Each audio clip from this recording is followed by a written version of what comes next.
Minha mãe usou o dinheiro do meu casamento para comprar uma casa para minha meia-irmã, mas apresentei o conteúdo das mensagens de texto da minha mãe ao namorado da enteada dela. Sempre soube que minha mãe, Júlia, tinha talento para escolher suas novas prioridades em vez de mim, mas nunca pensei que isso me custaria todo o meu fundo de casamento e o último resquício de paciência que me restava. Eu deveria ter previsto isso, mas não previ. Não achei que ela pudesse chegar tão baixo. E agora? Bom, agora fiquei sem fundo de casamento e com um monte de perguntas. Meu padrasto Greg chegou às nossas vidas quando eu tinha 19 anos. Até aquele momento, minha relação com minha mãe era bastante normal. Éramos próximas, ela me levava à escola, tínhamos conversas profundas tomando café e me ajudava com qualquer problema que eu tivesse. Mas no momento em que Greg apareceu, foi como se ela tivesse entrado em um transe. Não sei se era amor ou apenas uma necessidade desesperada de ter um homem ao seu lado, mas ela deixou tudo em segundo plano, inclusive eu. Greg não era o tipo de pessoa com quem você se daria bem facilmente. Ele tinha uma filha de um casamento anterior, Kayla, que era um ano mais velha que eu. Digamos que ela não era a pessoa mais amável do mundo. Ainda assim, tentei me dar bem com ela. Mas quando Greg decidiu que eu tinha que ir embora porque não suportava uma garota mimada, como eu, e achava que eu seria uma má influência para sua preciosa Kayla, minha mãe decidiu me deixar partir. Eu tinha 20 anos, e Greg deixou claro que se eu não saísse, ele sairia. Então minha mãe, cega pelo amor, me disse que eu deveria arrumar minhas coisas e ir morar com meu namorado, David. Obviamente, meu coração se partiu ao vê-la escolher seu novo marido em vez de sua própria filha, seu próprio sangue. Decidi ver o lado positivo da situação e assumi que talvez fosse o momento certo para dar o próximo passo. Mas isso foi apenas o começo, porque depois disso tudo mudou entre mim e minha mãe. Ela me ligava de vez em quando, mas dava para perceber que não estava realmente presente. Falava sobre o trabalho de Greg, os problemas de Kayla ou qualquer coisa que estivesse acontecendo na vida deles. Mas não me lembro da última vez que ela perguntou sobre mim. Avançando para o presente, tenho 25 anos e estou prestes a me casar com David.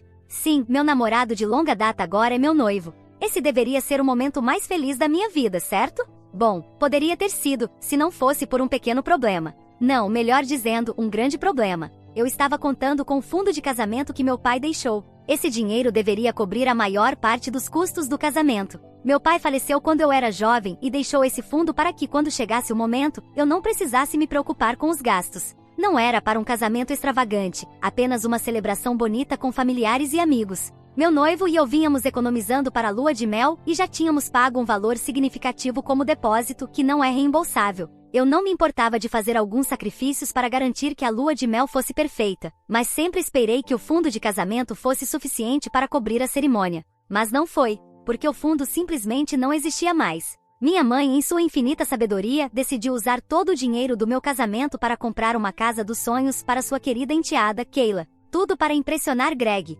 Mandei uma mensagem para minha mãe perguntando sobre o fundo de casamento, dizendo que precisava dele para começar os preparativos. Sabe o que ela respondeu? Ah, esqueci de te contar, mas usei o fundo recentemente para comprar uma casa para Kayla. Espero que você entenda. Tive que ler a mensagem 2 vezes só para ter certeza de que era real. Essa mulher, minha mãe, gastou o dinheiro que meu pai deixou para mim, o último pedaço do legado dele, para comprar uma casa para minha meia-irmã. Para piorar a situação, Kayla nem se incomoda. Exibe a casa em todas as suas redes sociais, esfregando isso na minha cara sempre que pode. E para completar, minha mãe agora age como se fosse a vítima nessa história. Ela quer conversar, quer que resolvamos as coisas. Diz que precisamos discutir o casamento, que tem uma ideia para solucionar isso. Mas eu nem sei o que dizer. Como posso sentar com ela depois de tudo isso e fingir que ela não arruinou completamente meus planos de casamento? Ela me pede para ir à festa de inauguração da casa da minha meia-irmã, para que possamos encontrar uma solução. Mas para mim, a única solução possível é que ela me devolva o dinheiro.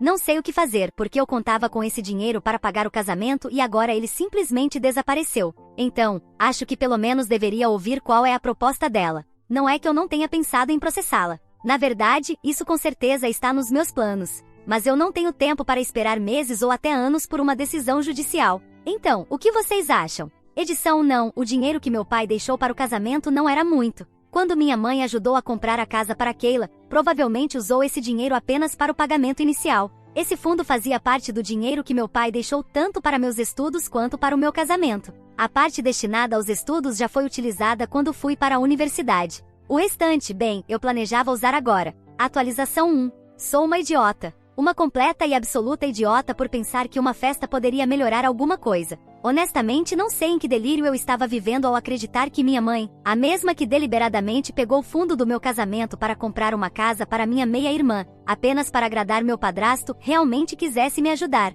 Esse foi meu primeiro erro. Erro número 2. Pensar que ela tinha um plano real para consertar isso. Porque a sua brilhante ideia para salvar meu casamento dos sonhos foi: por que você não se casa no quintal? Só com a família. Para que precisa de um casamento grande? Ah, não sei. Talvez porque foi ela quem colocou na minha cabeça essa ideia de um casamento de conto de fadas desde que eu tinha 10 anos. Talvez porque foi ela quem me mostrou revista após revista de noivas e me fez sonhar com um grande dia cheio de amor, risadas e sim, algo bonito. Mas agora que chegou a minha vez, de repente eu não preciso mais de um casamento bonito? É a hipocrisia disso tudo que me dá vontade de gritar. E para deixar claro, nunca se tratou de um casamento ridiculamente extravagante. Só era para ser especial. Mas aparentemente agora que ela desviou meu dinheiro para a casa dos sonhos da Keila, o único casamento que eu mereço é um casamento rápido no quintal, com a família do Greg e com a conveniente amnésia dela sobre o fato de que eu nem sequer tenho mais orçamento para um vestido, um buffet, nada. Resumindo, transformar meu casamento em uma cerimônia no quintal de uma casa que não é limpa há 20 anos, e que pode estar cheia de animais que a chamam de lar, não é o meu sonho.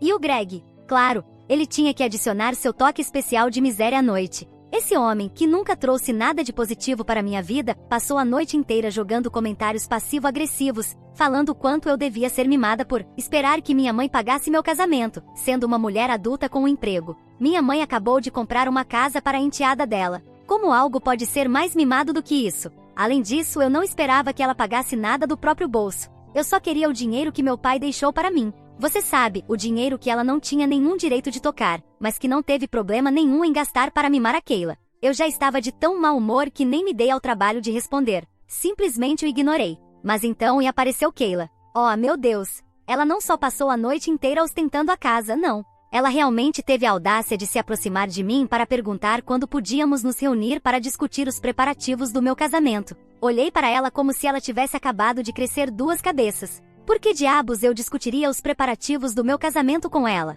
Especialmente quando ela é a razão exata pela qual talvez eu nem tenha mais um casamento? E justo quando achei que essa noite infernal não podia ficar pior, Keila solta outra bomba. Sua mãe disse que eu poderia ser sua dama de honra no casamento. Desculpa, o quê? Sinceramente, achei que tinha escutado errado. Minha mãe, em sua infinita sabedoria, achou que a forma perfeita de consertar essa situação era sugerir que Keila, sua preciosa, indigna e ladra de heranças enteada, fosse minha dama de honra. Isso só piorou tudo. Essa mulher deve realmente me odiar. Não há outra explicação para isso. Fui direto até minha mãe. Nem lembro exatamente o que disse no começo, mas deve ter sido algo bem confuso, porque ela imediatamente tentou amenizar a situação com alguma desculpa sobre como Keila é a única figura de irmã que você tem e como ela simplesmente presumiu que você gostaria de tê-la ao seu lado no seu grande dia. Eu não podia me ver, mas tenho certeza de que parecia que ia explodir. Desabafei completamente com minha mãe. Disse que estava cansada de vê-la sempre escolher sua nova família em vez de mim, que ela era completamente insana por aceitar essa situação e que tinha cara de pau de agir como se estivesse fazendo isso por amor, quando estava claramente sendo manipulada.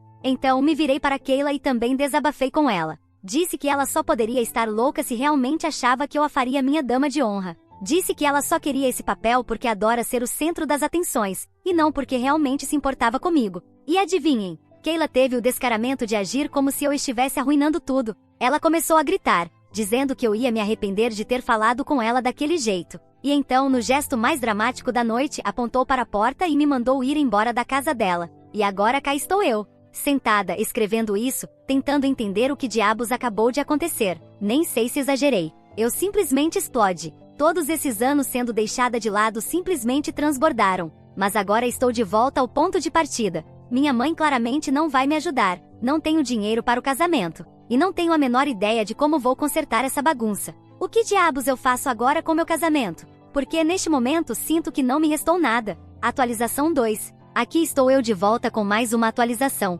Então, por que não vamos direto ao ponto? E aviso desde já, esta será intensa. Pegue pipoca e algo para beber, porque você vai precisar. Eu deveria ter sabido que perder a paciência naquela festa não me levaria a nada de bom. Porque se dependesse da minha queridíssima meia-irmã, eu nunca me casaria. Na verdade, eu nem sequer teria namorado. E muito menos, um noivo. Eu deveria ter previsto que Keila não aceitaria essa falta de respeito e simplesmente seguiria com sua vida. Mas tentar destruir meu relacionamento? Isso foi um golpe baixo até mesmo para ela. E acredite, o nível dela já estava no chão, provavelmente no inferno antes disso. Então, nem sei mais o que esperar. Depois do desastre daquela festa, fiz o melhor para minha sanidade. Ignorei minha meia-irmã e minha mãe. Suas ligações, suas mensagens, o descaramento absoluto de tentarem me manipular emocionalmente, dizendo que nunca me perdoariam pelo que fiz. Eu não queria saber nada daquele circo, nem ver os macacos. Fiquei em completo silêncio durante uma semana inteira. E sinceramente esperava que se cansassem e fossem atormentar outra pessoa. Mas a vida não é tão fácil, não é? Um dia, cheguei em casa do trabalho, pronta para me jogar no sofá e fingir que minha vida era normal por 5 segundos. Mas em vez disso, encontrei meu noivo sentado ali, com uma expressão séria e um monte de fotos na mão. Aquela seriedade que faz o estômago revirar no mesmo instante, sabe? Mal tive tempo de dizer oi antes que ele me entregasse as fotos. Meu Deus, se senti o mundo girar. Eram fotos minhas beijando outro homem. Obviamente nunca fiz isso. Mas ao vê-las, tive uma experiência fora do corpo, porque para qualquer um, pareciam reais. Naquele momento, vendo o rosto sério de David, pensei que meu relacionamento tinha acabado. Honestamente, senti náuseas. Meu primeiro instinto foi começar a balbuciar, tentando explicar que nunca o trairia e que aquilo era um absurdo. Mas antes que eu pudesse dizer 2 palavras, meu noivo levantou a mão para me interromper e disse: Amor, eu sei que são falsas. Nunca na minha vida senti uma mistura tão intensa de alívio e raiva. Alívio porque meu noivo não é um idiota. Ele realmente confia em mim e sabe exatamente quem fez isso. Raiva porque, sério? Essa era a nova tática? Agora Kayla estava tentando literalmente fabricar um escândalo de traição para nos separar? Mal consegui articular uma palavra antes que David começasse a falar sobre como tudo isso estava saindo do controle. O que vem depois? Ele perguntou. Ir atrás do seu trabalho? Foi nesse momento que percebi que simplesmente ignorá-las não seria suficiente. David tinha razão. Isso já estava além do ridículo. Estava afetando minha vida, minha felicidade, minha paz mental. Eu não podia ficar de braços cruzados esperando que se cansassem. Então, fiz algo inesperado. Fui até a casa de Kayla. Não para brigar, não para gritar, não para jogar aquelas fotos manipuladas na cara dela. Fui para me desculpar. Sim, isso mesmo. Antes que questionem minha sanidade, escutem. Não foi uma desculpa de verdade. Foi uma atuação. Não era digna de um Oscar, mas era boa o suficiente para que alguém com a inteligência de Kayla acreditasse. Entrei parecendo envergonhada e arrependida. Disse que ela estava certa, que eu não deveria ter gritado com ela, que fui dura demais, que deixei minhas emoções me dominarem. Minha mãe também estava lá. Vi a expressão de autossatisfação nos rostos delas. Demorei tudo que tinha dentro de mim para não gritar na cara delas. Minha mãe, sempre tão ingênua, começou a divagar sobre como família isso e família aquilo, como essa era minha oportunidade de consertar as coisas, blá blá blá. Mas a Kayla, ela vive para isso. Ela adorou pensando que tinha vencido, que finalmente tinha me colocado no meu lugar, que finalmente eu tinha aprendido a lição. Oh, querida, você não faz ideia do que está por vir. Durante a última semana, venho interpretando o papel da filha arrependida e obediente. Minha mãe e Kayla foram tão generosas em me permitir voltar para suas conversas, acreditando que eu estava comendo na palma de suas mãos. E hoje eu sei que meu plano está funcionando. Sabe por quê? Porque recebi uma ligação de Kayla. Ela me convidou, da forma mais condescendente possível, para ajudá-la a organizar sua próxima festa de aniversário. E por ajudar quero dizer que me designou o papel de sua garota dos recados pessoal, me fazendo correr de um lado para o outro para satisfazer seus caprichos ridículos. Podia ouvir a arrogância na voz dela. Ela achava que estava me humilhando, que tinha me colocado no meu lugar, mas o único lugar em que ela me colocou foi no lugar perfeito para minha vingança. O que ela não sabe é que está preparando sua própria destruição. Eu não sou a única com segredos. Só estava esperando a oportunidade perfeita para revelar o que sei sobre elas. E quando eu revelar? Bom, digamos que ela nunca mais vai organizar festa nenhuma. Estou sendo vingativa? Talvez. Elas merecem? Absolutamente. Vai ser uma grande vingança? Pode apostar. O segredo? Vocês vão saber muito em breve. Assim como o resto do mundo. Com sorte, a próxima atualização será o grande final. Atualização 3. Estou de volta com uma atualização, e tudo saiu horrivelmente errado. Um desastre total, se quiserem chamar assim. Posso ver meu plano desmoronar pouco a pouco. Respira fundo. Deixem-me voltar um pouco, porque escrever aqui parece ser a única coisa que me impede de arremessar meu telefone contra a parede. Hoje é o dia da festa de aniversário de Kayla. A festa que, se tudo tivesse saído como planejei, teria sido seu último momento de glória antes de desmoronar e queimar em chamas. Mas, neste exato momento, falta meia hora para começar e meu plano mestre está por um fio. Nas últimas semanas, interpretei meu papel perfeitamente, agindo como a garota obediente e prestativa que Kayla sempre quis. E enquanto lidava com suas exigências ridículas, acreditem, eram absurdas, fui perdendo pouco a pouco minha sanidade. Ela me fez dirigir pela cidade inteira para encontrar um vestido de grife, apenas para fazer um escândalo porque parecia diferente pessoalmente. Ela me fez refazer o mapa de assento 6 vezes, apenas para garantir que certas pessoas ficassem desconfortáveis em lugares estrategicamente escolhidos.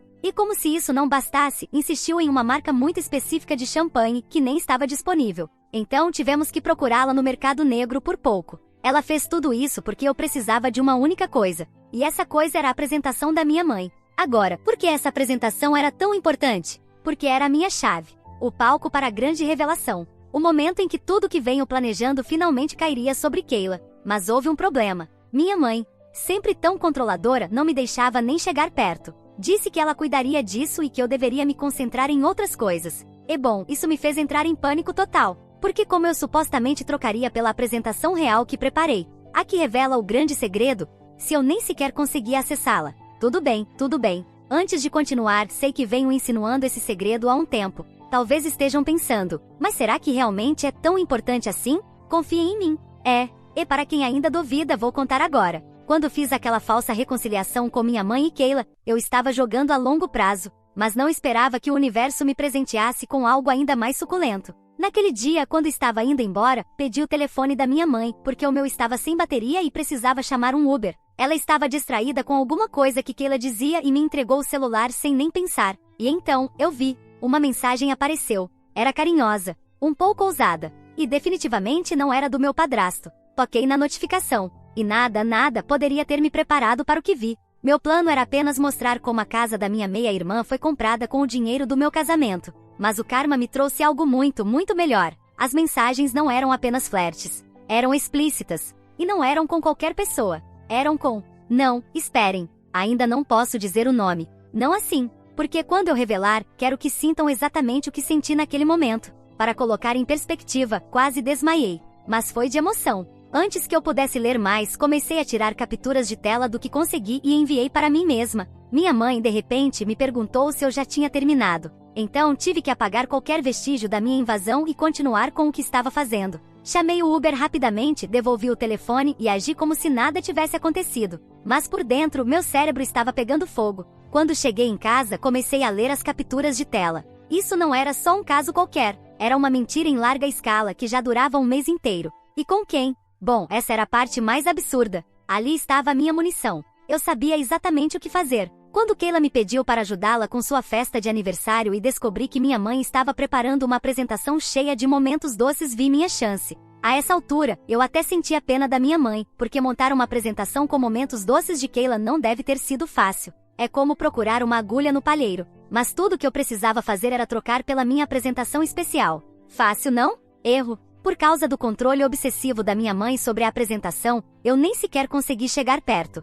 O que faço agora? Estou à beira de um colapso nervoso. Meu plano mestre está por um fio. E a chance de ver Keila desmoronar está escapando pelas minhas mãos. Tenho muito pouco tempo para trocar as apresentações. E não sei como vou conseguir fazer isso. Estou escrevendo isto porque estou quase enlouquecendo. Eu poderia fazer isso outro dia, mas o impacto não seria o mesmo. Quero ver a cara delas quando todo mundo assistir aquilo. Sei que ainda não revelei tudo o que li nas mensagens. Mas isso porque ainda existe uma pequena, mínima possibilidade de que o plano se concretize. E não quero estragar tudo antes da hora. Se alguém da minha família, como minha mãe ou minha meia-irmã, estiver lendo isto, bom, em algumas horas provavelmente terei uma nova atualização. Ou porque consegui, ou porque falhei na minha vingança. Atualização 4. Sei que faz um tempo e deixei vocês na pior parte, não é? Mas as horas depois da festa e toda esta última semana foram bom. Agora vocês vão entender. Mas sei o que vocês realmente querem saber. O que aconteceu na festa de aniversário de Keila? Então, lembram do meu plano mestre para me vingar da minha mãe e de Keila? Pois bem, acontece que não falhei. Porque aqui está o que aconteceu. Por sorte, na festa, minha mãe deixou o computador da apresentação sozinho por um momento. O que foi o suficiente para que eu trocasse as apresentações. Mesmo assim, foi difícil. Sofri até o último segundo porque minha mãe vigiava aquele computador como se fosse feito de ouro. E sim, tudo pegou fogo naquela festa. Para os envolvidos foi um inferno. A casa estava lotada. E quando digo a casa, me refiro àquela casa. Sim, a casa que minha mãe comprou para Keila com o meu fundo de casamento. A lista de convidados era insuportável. Toda a nossa família, as amigas falsas de Keila que se acham influenciadoras, o namorado dela, o grupo de amigas da minha mãe que só sabem beber vinho e passar pano para tudo que ela faz, e toda a família do meu padrasto. Minha mãe flutuava pelo salão como se fosse a madrasta do ano, falando quanto Keila merecia o melhor, blá blá blá. Enquanto isso, eu estava lá, calmamente bebendo e saboreando cada minuto. Quando você sabe que tudo está prestes a explodir, você se sente especial.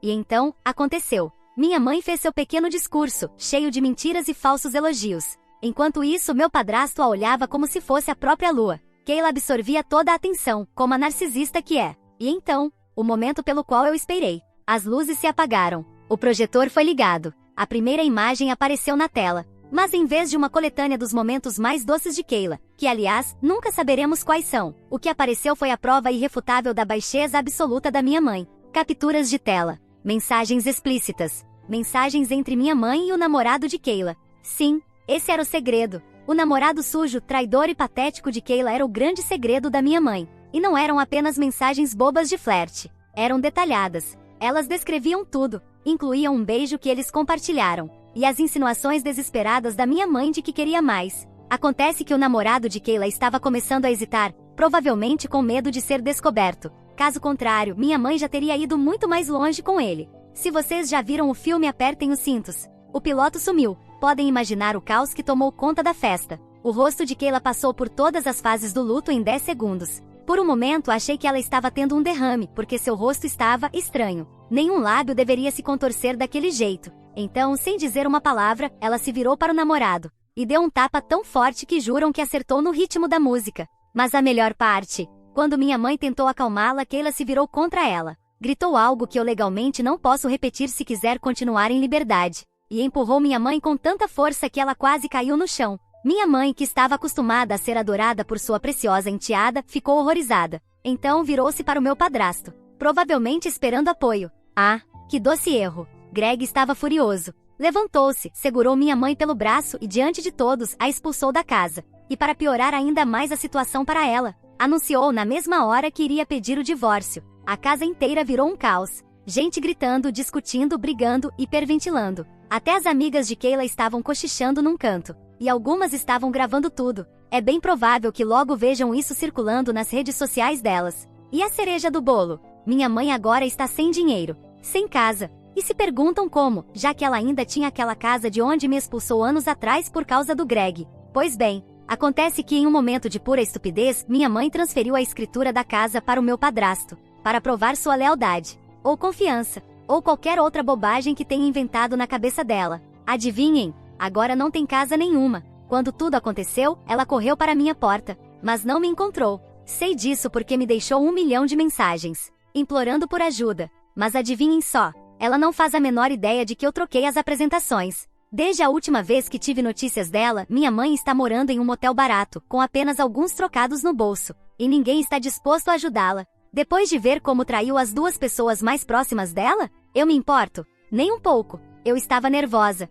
Tinha medo de que isso não desse certo. Mas deu. E foi melhor do que eu jamais poderia ter planejado. E por enquanto estou tranquila. Porque a menos que minha mãe descubra isto, e convenhamos, ela não é do tipo que lê Reddit, nunca vai saber. E se descobrir, já é tarde demais. Eu já consegui o que queria. E para piorar para ela ainda vai receber a ação judicial por ter roubado meu fundo de casamento. Disso não vai escapar tão fácil. Só estava esperando garantir o dinheiro para pagar minha festa antes de entrar com o processo. Porque sei que mesmo processando, é impossível recuperar o dinheiro antes da data do casamento. Mas talvez seja um bom presente de casamento atrasado. A solução foi conversar com os pais do meu noivo. Eles se comprometeram a pagar a festa. Mas ainda assim, esperamos devolver o dinheiro quando conseguirmos recuperar o que minha mãe roubou. Atualização 5. Espero que esteja preparado para esta última atualização, que contém um X-me acumulado de mais de 1 ano da minha vida. Neste momento estou casada. Aproveitamos muito nossa lua de mel e já devolvemos cada centavo aos meus sogros.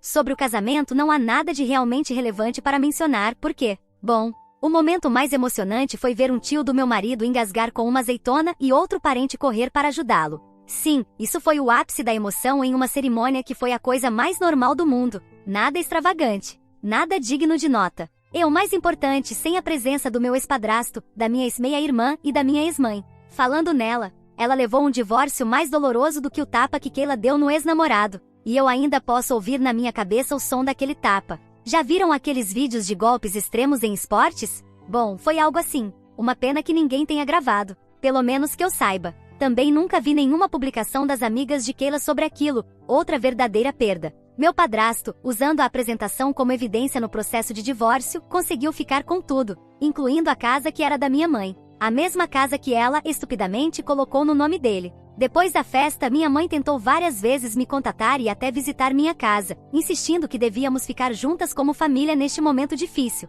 Mas, depois de receber minha ação judicial, basicamente desistiu. E foi graças a isso que consegui pagar meus sogros pela cerimônia. Porque recuperei até o último centavo que minha mãe roubou para comprar a casa de Keila. E falando em Keila, ela também perdeu a casa. Porque minha mãe, em sua obsessão por agradá-la, não apenas deu o dinheiro da entrada, ela também estava ajudando a pagar a hipoteca. Bom, isso já não acontece mais. E Keila teve que colocar a casa à venda para não acabar num buraco de dívidas. Também sei que Greg e Keila não se falam, porque ambos se culpam pelo que seus respectivos parceiros fizeram com o outro. Mas o mais divertido de tudo isso? Minha mãe, além da ação judicial, que eu sei que não a deixa nada feliz, não está brava comigo por toda essa situação. Porque até agora ela ainda não descobriu que eu fui quem trocou a apresentação. Já pensei em contar para ela, mas acho que vou guardar essa informação para o futuro. Nada como sussurrar no ouvido dela, fui eu quem fez a apresentação no pior momento possível. Terei que conviver com a curiosidade de nunca saber como era a apresentação original, aquela dos momentos doces de Keila. Mas esse é um preço pequeno a se pagar, por ter tido esse as na manga. História 2.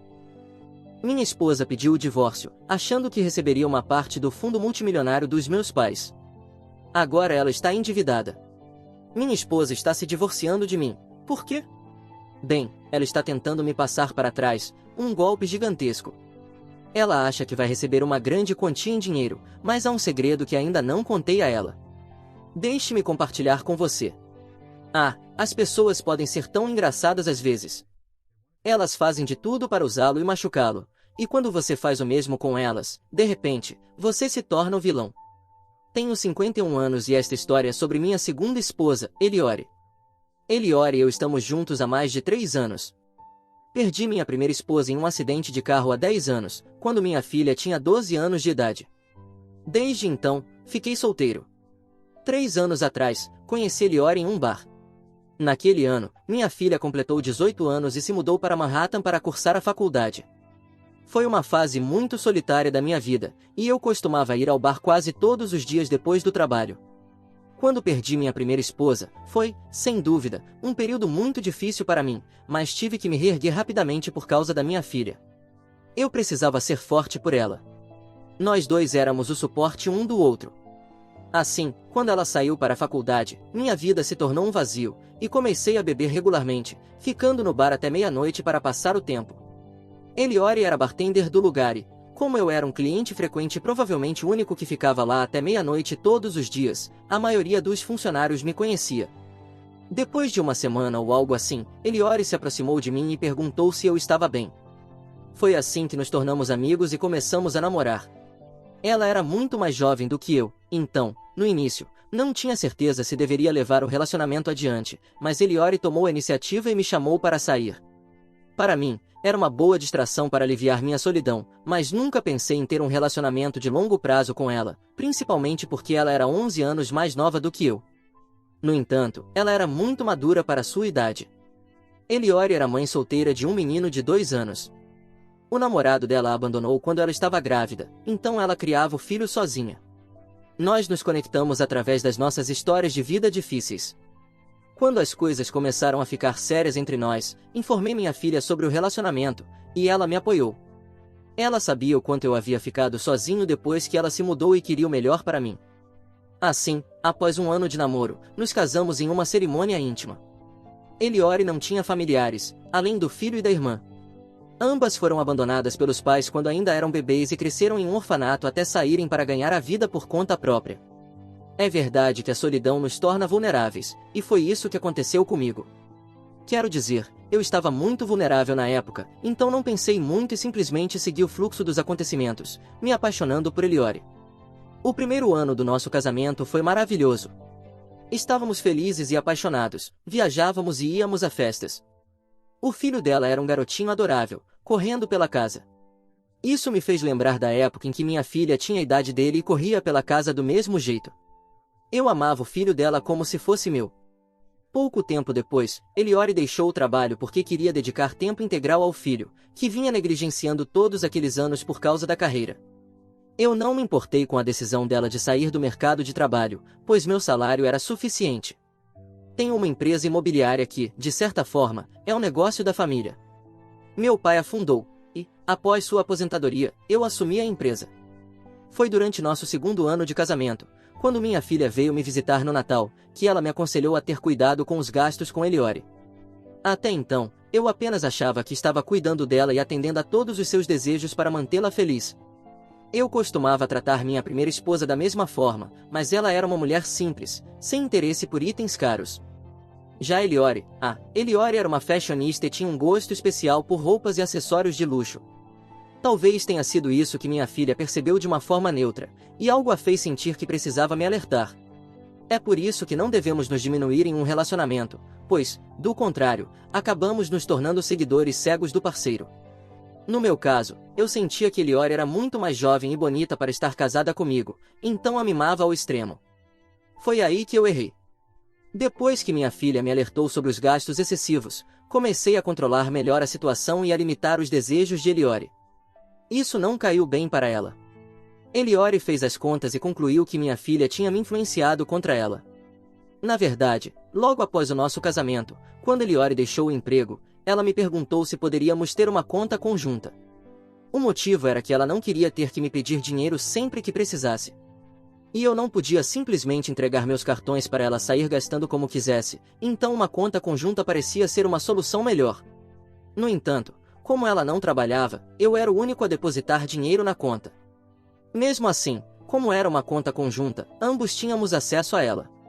Quando minha filha percebeu isso, comecei a reduzir a quantia que costumava depositar na conta conjunta. Aquela conta era mais como um balcão de recarga, eu colocava dinheiro e ela esvaziava nos primeiros dias. No início, ela era muito grata por tudo que eu fazia por ela. Assim que nosso relacionamento ficou sério, transferi o filho dela de uma escola comunitária para uma das melhores escolas da cidade, a mesma onde minha filha estudou. Naquele dia, ela me agradeceu imensamente. Mesmo quando eu a levava para almoçar e jantar em lugares sofisticados, ela demonstrava gratidão por nós. Mas, eventualmente, após o casamento, ela começou a se sentir no direito de tudo, como se tivesse conquistado aquilo por mérito próprio. Com o tempo, isso foi se acumulando e começou a me incomodar. As coisas começaram a desandar depois do nosso segundo aniversário de casamento. As expectativas de Eliore aumentavam a cada dia. Ela queria que todas fossem atendidas imediatamente. Foi aí que comecei a puxar as rédeas. Disse a ela que os gastos estavam fora de controle e que eram desnecessários, então ela precisava reduzi-los. Ela reagiu de forma defensiva e começou a mostrar sua verdadeira face. Ficou cada vez mais distante de mim, e mal nos víamos. Quando eu chegava do trabalho, ela já tinha saído para festas com os amigos, deixando seu filho de 5 anos em casa ou com a irmã. Eu apenas passava tempo com o menino, que não tinha culpa de nada. Eu estava em um momento da minha vida em que não queria mais drama, então deixei que ela fizesse o que quisesse. Mas reduzi ainda mais a quantia que depositava na conta conjunta. Isso a deixou furiosa. O que ela queria era dinheiro, nada além disso. Quando parei de depositar tanto na conta, ela passou a exigir diretamente de mim. Era difícil para mim dizer não na cara dela, então, algumas vezes, eu cedi. Mas, quando os pedidos aumentaram, simplesmente parei. Foi então que ela se tornou extremamente agressiva. Disse que eu estava provocando-a e a forçando a fazer algo que não queria.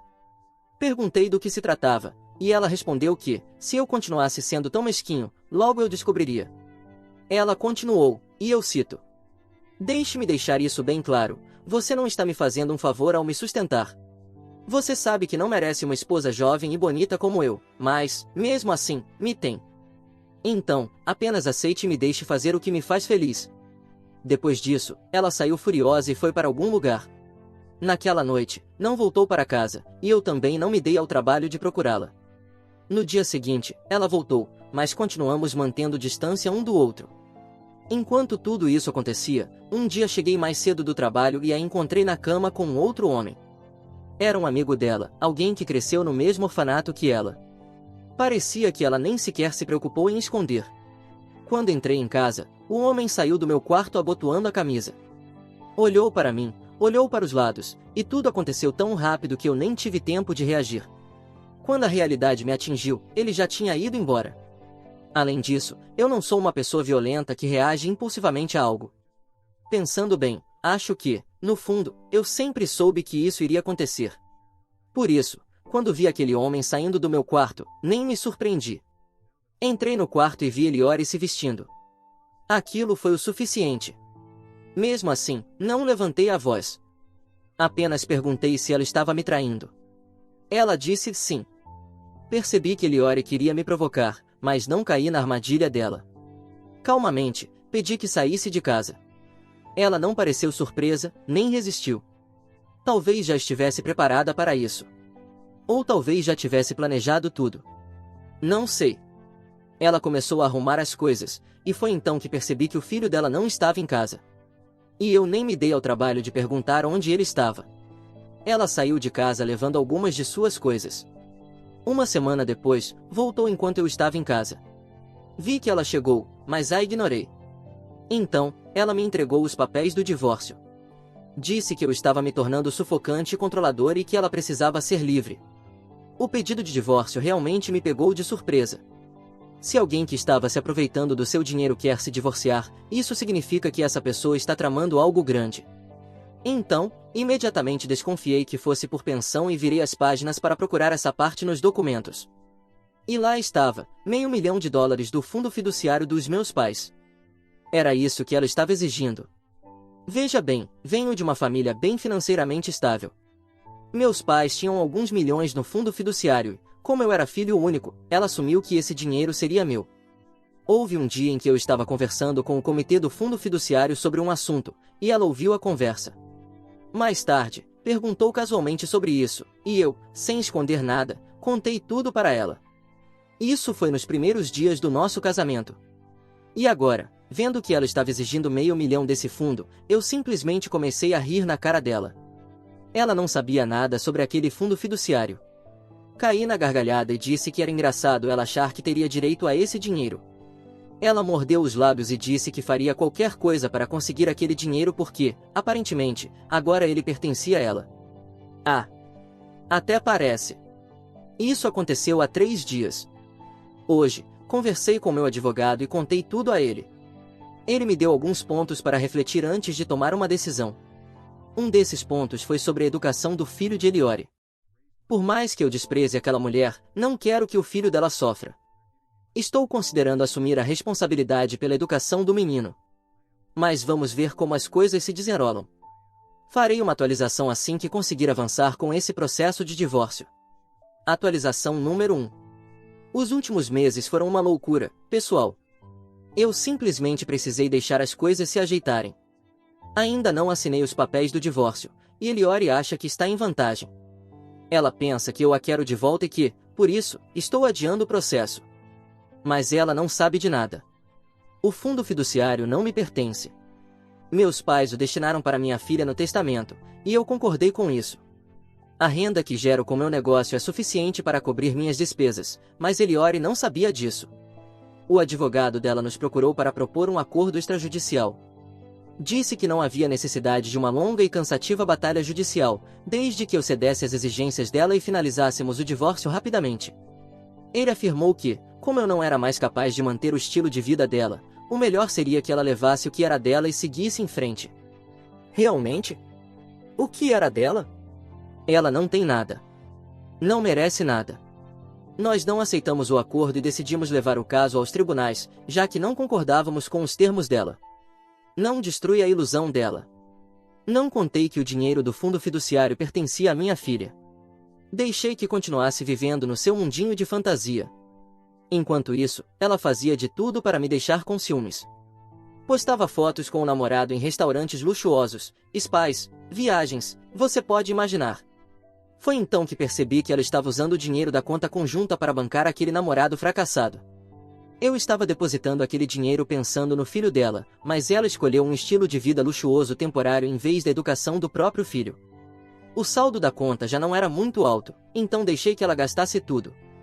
Mesmo que eu a fechasse naquele momento, metade do valor iria para ela de qualquer forma, então não valia a pena. Não queria que ela suspeitasse do meu próximo passo, então agi discretamente e deixei que fizesse o que quisesse. Quando o dinheiro acabou, ela esperava que eu o reabastecesse no início do mês, como sempre fazia. Mas eu não fiz. Deixei que esperasse e implorasse. Ela me mandou mensagens dizendo que eu precisava depositar dinheiro para a mensalidade da escola do filho e para outras despesas da casa, mas ignorei. Então, ela ficou agressiva, começou a me xingar e ameaçou se vingar de cada centavo que eu estava negando a ela. Quando ela terminou de despejar sua raiva, fui ao banco e fechei a conta conjunta, alegando que havia um divórcio em andamento. No instante em que recebeu a notificação do fechamento da conta, ela surtou. Me bombardeou com mensagens ofensivas, áudios de voz repletos de insultos, guardei cada um deles. Você já deve imaginar o que eu pretendia fazer com isso, certo? Na verdade, também salvei algumas fotos dela de biquíni com o namorado naquela viagem. No dia da nossa primeira audiência, ela teve a audácia de comparecer ao tribunal de braços dados com o namorado viciado em drogas. Já chego nessa parte. Quando a vi do lado de fora do tribunal, estava toda arrumada com roupas de grife, desfilando como se estivesse prestes a ganhar na loteria. Ela me lançou um sorriso de deboche, como se estivesse a um passo de tomar tudo o que era meu. Ao olhar para aquele rosto maquiavélico, senti pena do filho dela. Ela estava destruindo a vida do próprio filho. Pessoas como ela não deveriam ter filhos, pois criam indivíduos quebrados e vazios. Quando a audiência começou e meu advogado começou a apresentar minha defesa, o rosto dela empalideceu. A reação dela foi hilária quando meu advogado revelou que o fundo fiduciário havia sido destinado à minha filha, que não era minha propriedade e que, portanto, Eliore não poderia exigir nada dele como pensão. Ela imediatamente puxou o advogado para o lado e eles voltaram com um novo conjunto de exigências. Dessa vez, pediram a casa e participação na minha empresa. Mas, para a decepção deles, tanto a casa quanto o negócio pertencem ao fundo fiduciário, que agora é da minha filha. Depois que minha esposa faleceu, meus pais me chamaram para conversar e disseram que estavam transferindo tudo para o nome da minha filha, para proteger os bens caso algo assim acontecesse. Meu pai me avisou que eu poderia estar vulnerável e acabar caindo nas mãos de mulheres que só se aproximariam de mim por dinheiro. Agora vejo que suas palavras eram proféticas. Na época, ri deles e disse que nunca cairia nesse tipo de armadilha, que era inteligente demais para isso. Mas parece que eles estavam certos. Às vezes, não conseguimos enxergar os impostores, como Eliore, que se grudam em você apenas por interesse financeiro. Não culpo ninguém além da minha própria vulnerabilidade. Talvez minha solidão tenha me cegado para a máscara falsa de amor e compaixão que ela usava.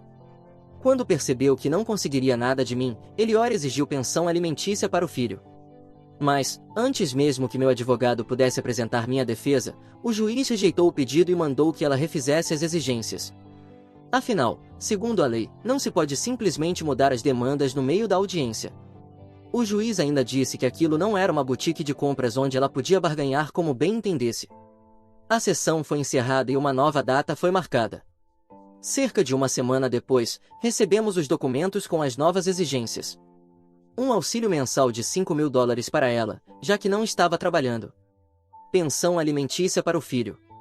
Eu poderia até ter concordado com a pensão da criança, se ela não tivesse torrado o dinheiro da conta conjunta para esfregar na minha cara aquelas fotos de viagem com o namorado. Mas, naquele momento, eu estava determinado a não ceder a nenhuma das exigências dela. Meu advogado fez um ótimo trabalho preparando minha defesa. Juntos, reunimos todas as informações possíveis para deixá-la sem um centavo. A nova audiência foi marcada para dali a um mês. Dessa vez, Eliore apareceu com sua habitual arrogância, mas o brilho dela já não era o mesmo.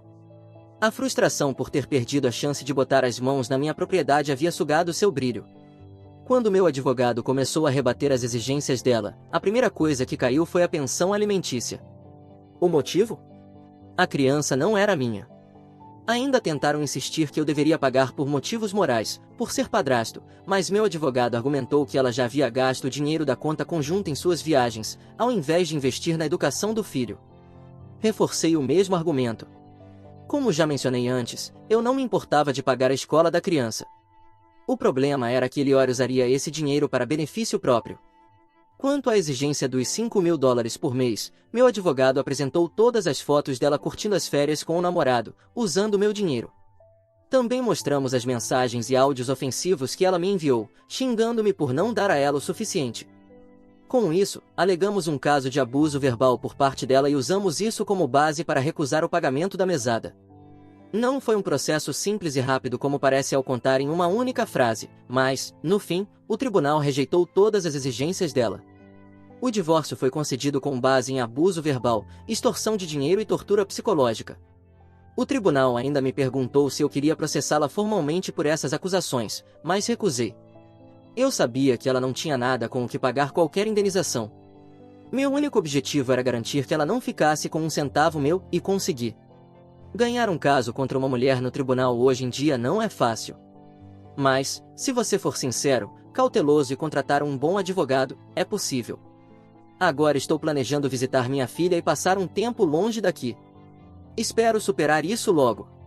Desta vez, não vou repetir o erro que cometi com Eliore. Deixei que minha solidão nublasse meu julgamento, mas agora estou planejando várias formas de me manter ocupado. Casamento? Está fora do meu radar para sempre. Farei uma nova atualização se algo mais acontecer. Caso contrário, esta será a última. Obrigado por acompanhar minha história. E lembrem-se, nunca tomem decisões só porque estão sozinhos e desesperados para ter alguém ao seu lado. Atualização número 2. E aí, pessoal? Tenho andado por essa página ultimamente, então pensei, por que não fazer uma atualização? Na minha última postagem, falei sobre o meu divórcio com Eliore. Aparentemente, ela se cansou de ter que me pedir dinheiro toda vez que precisava de algo e ficou irritada quando comecei a dizer não. Então, achou uma opção melhor, se divorciar de mim e tentar levar $500 mil do fundo fiduciário. Engraçado, né? O karma pegou ela direitinho, porque não conseguiu nem um centavo. Acho que esqueci de mencionar alguns detalhes sobre o namorado dela na última atualização, então aqui vai. Durante o processo de divórcio, descobri que o tal namorado, com quem ela estava se divertindo, era, na verdade, o verdadeiro pai do filho dela. Ele a abandonou quando ela estava grávida, mas, quando começou a ostentar seu novo estilo de vida nas redes sociais, ele voltou correndo para ela.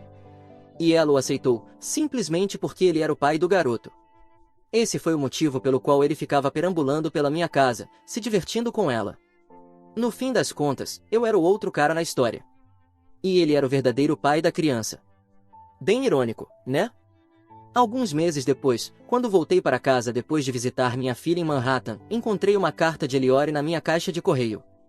A questão é que eu já a tinha bloqueado em todos os lugares, então não havia como ela entrar em contato comigo por telefone ou e-mail. Imagino que tenha ido até minha casa, mas, como fiquei fora por 2 meses, acabou apenas deixando a carta lá.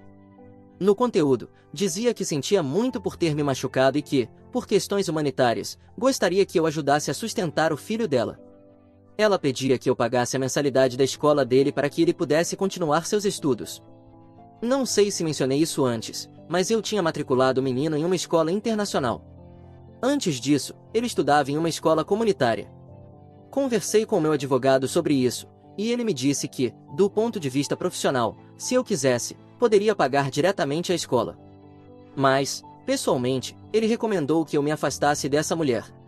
Ele disse que Eliore poderia tentar continuar arrancando dinheiro de mim sob o pretexto de que era para o filho. E, bem, ele estava certo. Não se tratava apenas das mensalidades. Uma escola internacional tem milhares de custos adicionais, excursões, projetos, materiais e todo tipo de taxa extra. E ela certamente usaria essas despesas como desculpa para me extorquir. Mesmo que não fizesse isso, ela não teria condições de bancar esses custos por conta própria. Então, qual seria o sentido de pagar as mensalidades? Senti pena da criança, mas não havia outra solução para isso. Agradeço todos os dias por nunca ter tido um filho com ela. Se tivesse acontecido, a situação teria sido um verdadeiro desastre. Mas, felizmente, estou fora dessa. Nos últimos 2 meses, morando com minha filha, segui em frente. Comecei a frequentar a academia regularmente e estou planejando várias viagens solo para ganhar novas perspectivas sobre a vida.